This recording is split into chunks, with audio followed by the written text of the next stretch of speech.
بسم الله الرحمن الرحيم. الحمد لله رب العالمين، والصلاة والسلام على رسوله الأمين محمد وعلى آله وصحبه أجمعين.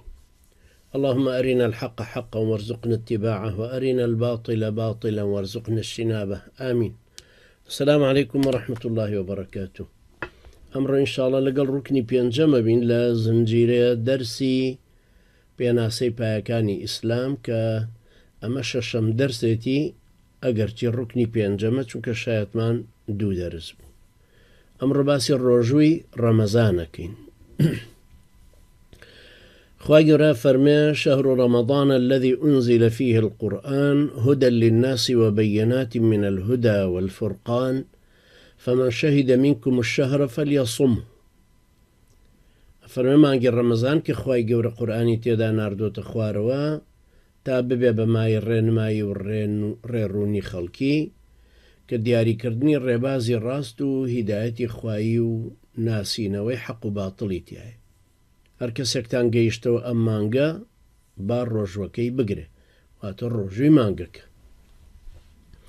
پێغەمبەری خوا صلی الله عليه وسلم فەرمێ: من صام رمضان إيمانا واحتسابا غفر له ما تقدم من ذنبه.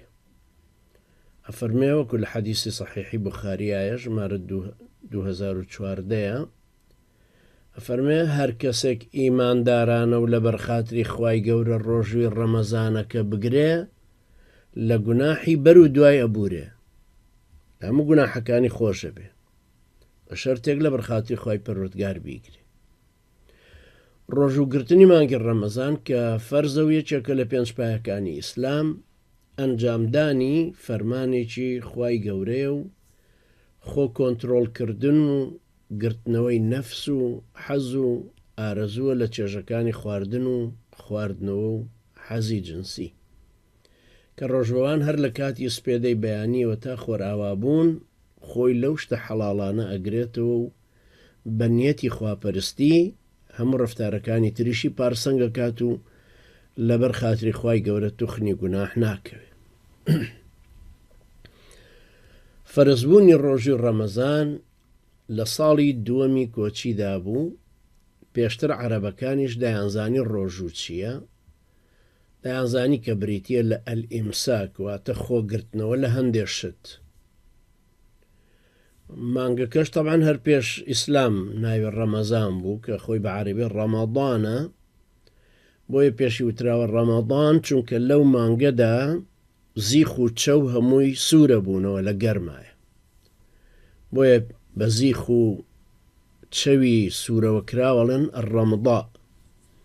ئەمەش ڕەمەضانە کە ئێمە بە کوردی عادەتەن ئەڵێن ڕەمەزان. لە ئومەتانی پێشینیشا هەبووە، چونکە خوای گەورە بە مسلمانانە فەرمێ: یا ئەیها الذین آمنوا كتب عليكم الصيام كما كتب على الذين من قبلكم لعلكم تتقون. ئەی ئەو کەسانی باوەڕتان هێناوە، ڕۆژووتان لەسەر فەرز کراوە، هەروەکو کە لەسەر خەڵکی پێش ئێوەش فەرز کرابوو، بۆ ئەوەی بگەنە ئاستی تەقواکاری، چونکە ڕۆژووگرتن یەکێکە لە ڕێگاکانی تەقوا. لە سەرەتاوە کە ئەفەرمێ باسی ڕۆژوەکەکە، دوایی ئەفەرمێ لعلكم تتقون، یعنی بەو ئومێدە بەڵکو لەم ڕێگای ڕۆژووگرتنەوە بگەنە پلەکانی تەقوا. تەقواکاریش دیارەکە ئاست و پلەی زۆرن. یەکێک لەو ڕێگایانەی کە ئەمانگەیەنێ ئەمەیە. هەروەها یەکێکی تریان عیبادەتەکانی ترەوکو خوای گەورە لە سوورەی بەقەرا فەرمێ باسی عیبادەتەکە، و دوایە فەرمێ لعلكم تتقون.